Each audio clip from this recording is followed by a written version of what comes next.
தேங்காய் திரட்டு பால் தான் பண்ண போகிறோம். தேங்காய் பூ எடுத்து அதே கப்பாலேயே 1 கப் வெல்லம் துருவி வச்சு 2 டேபிள் ஸ்பூன் அளவுக்கு பாசிப்பருப்பு வறுத்ததும் 1 டேபிள் ஸ்பூன் அளவுக்கு அரிசி வறுத்து அரிசி ஜாரில் சேர்த்துடலாம்.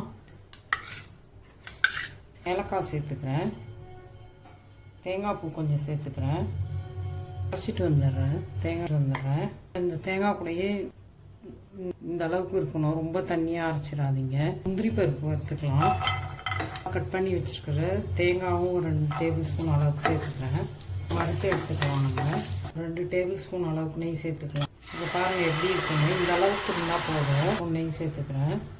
பபிள்ஸ் வரும். இந்த மாதிரி பபிள்ஸ் வந்தாலே ரெடியாக எடுத்துக்கலாம். சூப்பராக ரெடி ஆகிடுச்சுங்க. ட்ரெடிஷ்னலாக தேங்காய் திரட்டி பால் சூப்பராக ரெடி ஆகிடுச்சு. எண்ணெயில் வச்சு கொடுங்க. இந்த சாமிக்கு நைவேத்தியம் பண்ணிவிட்டு பிள்ளைங்களுக்கு சூப்பராக சாப்பிடுவாங்க. செம்ம எம்மியாக இருக்கும். இங்கே நான் இலையில எடுத்து வச்சுருக்கேன். இந்த மாதிரி சுட சுட எடுத்து இலையில வச்சு மடித்து இலையோட வாசனையோட சூப்பராக இருக்கணும். இந்த அளவுக்கு சூப்பராக இருக்குது. நீங்களும் மிஸ் பண்ணாமல் செஞ்சு பாருங்கள்.